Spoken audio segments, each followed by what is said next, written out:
इतिहास में आज तक जितने भी कातिल हुए हैं सबने एकांत या रात के अंधेरों में अपने काले कारनामों को अंजाम दिया है। लेकिन यह एक ऐसा खौफनाक केस है जिसमें ये तीनों माँ बेटी सरेआम दिन के उजाले में और लोगों की भीड़ के सामने एक मासूम बच्चे का कत्ल करती थी। और इन्होंने कोई एक दो नहीं बल्कि 1990 से 1996 के बीच 6 सालों में करीब 42 बच्चों को मौत के घाट उतार दिया था। लेकिन फिर भी ये कभी पकड़ी नहीं गई। इनकी कहानी इतनी ज्यादा खौफनाक ट्विस्ट से भरी हुई है कि 2019 में इन पर एक मूवी भी बन चुकी है। वैसे पकड़ के ना मार देती थी। एक समय में महाराष्ट्र में इनका इतना खौफ था कि लोग अपने बच्चों को घर से बाहर भी नहीं निकलने दे रहे थे। तो क्या है पूरी कहानी, कौन थी ये तीनों माँ बेटी, और सबसे इंपॉर्टेंट क्यों ये छोटे छोटे इन मासूम बच्चों को इतनी बेरहमी से मार डालती थी। तो चलिए जानते हैं पूरी कहानी। Puzzling out the crime with Vikas. तो इस पूरे कांड की शुरुआत हुई थी अप्रैल 1991 में महाराष्ट्र के कोल्हापुर में, जब ये तीनों माँ बेटी मिलकर एक मंदिर में चोरी करने गई थी। इसमें माँ का नाम अंजनाबाई था और दो उसकी बेटियां थी, रेणुका शिंदे और सीमा गावित। अब इस चोरी को अंजाम देने से पहले तीनों माँ बेटी जब मंदिर की तरफ जा रही थी तो रास्ते में एक झुग्गी बस्ती पड़ती थी। जब वो तीनों उस झुग्गी बस्ती में से निकल रही थी तभी उन्होंने देखा कि एक 1.5-2 साल का बच्चा एक झोंपड़ी के बाहर सड़क पर बैठा रो रहा था। उसके आसपास भी कोई नहीं था, इसलिए इन्होंने चलते चलते धीरे से उस बच्चे को उठा लिया और अपने साथ ले गई। इसके बाद जब ये लोग मंदिर पहुंचे तो इन्होंने प्लान बनाया कि अंजनाबाई और उसकी पहली बेटी सीमा गावित दोनों मंदिर के अंदर जाकर चोरी करेंगे। और जिस वक्त ये दोनों मंदिर में चोरी कर रहे होंगे उस समय दूसरी बेटी रेणुका शिंदे मंदिर से बाहर सीढ़ियों पर खड़ी रहकर लोगों पर नजर रखेगी और इस समय में बच्चा भी रेणुका के पास रहेगा। अब प्लान के अकॉर्डिंग दोनों माँ बेटी मंदिर के अंदर चोरी करने के लिए गई, लेकिन उस दिन उनकी किस्मत खराब थी क्योंकि मंदिर के अंदर उन्हें चोरी करते हुए किसी ने देख लिया और लोगों ने उन्हें पकड़ लिया। हर सेकंड अंजनाबाई और सीमा गावित के चारों तरफ भीड़ बढ़ती जा रही थी और जितने ज्यादा लोग उस समय वहां इकट्ठे हो रहे थे उन तीनों की परेशानी उतनी ही ज्यादा बढ़ती जा रही थी। अब ऐसे समय में रेणुका शिंदे जो बाहर सीढ़ियों पर खड़ी थी उसके दिमाग में एक प्लान आया। उसने अपने हाथ में जो बच्चा था उसको एकदम जोर से सीढ़ियों पर पटक कर मारा और वो जोर जोर से चिल्लाने लगी और इतनी जोर से सीढ़ियों पर गिरने की वजह से वो 1.5 साल का मासूम सा बच्चा भी जोर जोर से रोने लगा। और इस वजह से उस समय वहां मंदिर में प्रेजेंट सभी लोगों का ध्यान सीमा गावित और अंजनाबाई से हटकर रेणुका शिंदे और उसके बच्चे की तरफ हो गया और इसी वजह से मौका पाकर वो दोनों माँ बेटी वहां से फरार हो गई। अब यहाँ पर आपको ये जानकर हैरानी होगी कि मंदिर में दर्शन करने आई उस धार्मिक भीड़ में एक भी इंसान ऐसा नहीं था जो आगे आकर उस बच्चे को नीचे से उठा ले। वो बच्चा वहीं पड़ा पड़ा रोता रहा और रेणुका चिल्ला चिल्लाकर उस समय वहां नाटक खड़ा करती रही। इसके बाद जब वो श्योर हो गई कि उसकी माँ और बहन वहां से सेफली निकल चुकी है तो उसने रोना चिल्लाना बंद किया और बच्चे को वापस उठाया। अब जब उसने बच्चे को उठाया तो उसने देखा कि बच्चे के सिर और कमर में काफी चोट आई है और ऐसे समय में अगर वो उसको हॉस्पिटल लेकर जाती तो वो खुद भी फंस सकती थी। इसलिए उसने इस सब का एक बहुत ही खौफनाक सॉल्यूशन सोचा।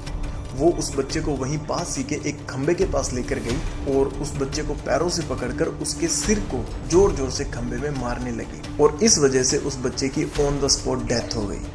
अब यहाँ इससे भी बड़ी हैरानी की बात यह थी कि जब रेणुका यह सब कर रही थी तो उस समय बहुत सारे लोग वहां पर उसे बड़ा पाव खाते हुए देख रहे थे, लेकिन किसी ने भी आगे आकर उसे ऐसा करने से नहीं रोका।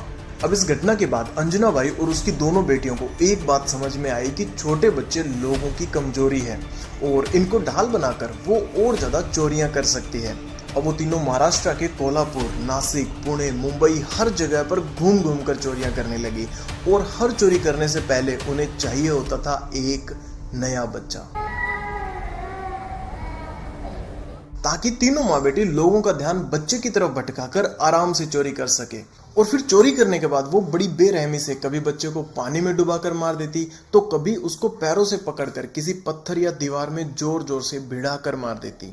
और ऐसा ही करते हुए उन्होंने 1990 से 1996 के बीच बहुत सारे बच्चों को मौत के घाट उतार दिया। इतना ही नहीं, हर बार लोगों की भीड़ के सामने एक मासूम बच्चे को बड़ी ही बेरहमी से मारने के बावजूद वो लोग कभी पकड़े नहीं गए, क्योंकि उस मुर्दा भीड़ में से कभी किसी ने उनके द्वारा विक्टिम बनाए जा रहे उस बच्चे को बचाने की कोशिश ही नहीं की और ना ही कभी किसी ने पुलिस को बुलाया। लेकिन फिर भी करीब 6 साल तक चलने वाले इस खौफनाक कांड का सिलसिला बड़े ही रोचक ढंग से खत्म हुआ। दरअसल अंजना बाई का पति मोहन गावित पिछले कई सालों से उसे छोड़कर एक दूसरी बीवी के साथ रहने लगा था और इसी वजह से अंजना बाई और उसकी दोनों बेटियां हमेशा ही मोहन गावित से नफरत करती थी और इसी नफरत के चलते अक्टूबर 1996 के एक दिन तीनों माँ बेटी ने मोहन गावित की दूसरी बीवी से हुआ बच्चा भी चोरी कर लिया। अब मोहन ने जल्दी से इस बात की सूचना पुलिस में कर दी। पुलिस ने कई दिनों तक तफ्तीश की लेकिन उन्हें कुछ नहीं मिला। अब एक दिन रात के समय में अंजना बाई और उसकी दोनों बेटियां बैठकर उन बच्चों की गिनती कर रही थी जिनको वो अब तक अपना शिकार बना चुकी थी। वो तीनों बड़ी ही खुशी से अपने किए काले कारनामे गिन रही थी और उनकी गिनती रुकी 42 बच्चों पर जाकर। वो तीनों पिछले 6 सालों में करीब 42 बच्चों की बड़ी ही बेरहमी से जान ले चुकी थी और अब जिस समय में ये तीनों ऐसी बातें कर रही थी, मोहन गावित ने इन्हें सुन लिया। वो जल्दी से पुलिस स्टेशन पहुंचा और वहां जाकर उसने सारी बात बता दी। उसने कहा कि मुझे पूरा विश्वास है कि मेरे बच्चों का किडनैप भी इन्हीं माँ बेटी ने किया है। पुलिस ने आकर जल्दी से तीनों माँ बेटी को गिरफ्तार कर लिया और उनसे पूछताछ करना शुरू किया। तो शुरू में तो तीनों माँ बेटी नाटक करती रही, जैसा कि जनरली ये ऐसे लोग करते हैं, लेकिन फिर जब सख्ती से इन तीनों को अलग अलग बिठाकर पूछा गया तो फिर उन्होंने सब कुछ कन्फेस कर लिया।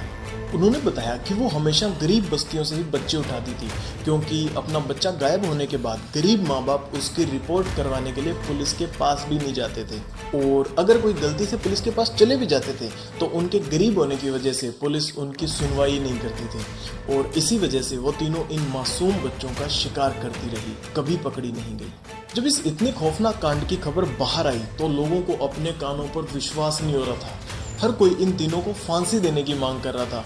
इसके बाद महाराष्ट्र हाईकोर्ट ने तीनों माँ बेटी को फांसी की सजा सुना भी दी, लेकिन 2002 में सुप्रीम कोर्ट को न जाने क्यों इन पर इतनी रहम आई कि उसने इनकी फांसी की सजा को उम्र कैद में बदल दिया।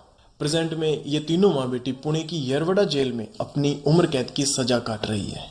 अब ये पूरी स्टोरी आपको सुनाने का मेरा मेन मोटिव ये है कि हम लोग भी जनरली शहरों में ऐसे भिखारियों को देखते रहते हैं जिनकी गोद में छोटे छोटे मासूम बच्चे भी होते हैं और हम भी हमेशा इन लोगों को बिल्कुल इग्नोर करके आगे बढ़ जाते हैं। इसलिए मेरी आपसे एक हम्बल रिक्वेस्ट है कि अगली बार जब भी आप ऐसे लोगों को देखें और आपको अगर इनमें कुछ अनयूजुअल दिखाई दे तो जल्दी से नियरेस्ट पुलिस स्टेशन में इंफॉर्मेशन दे।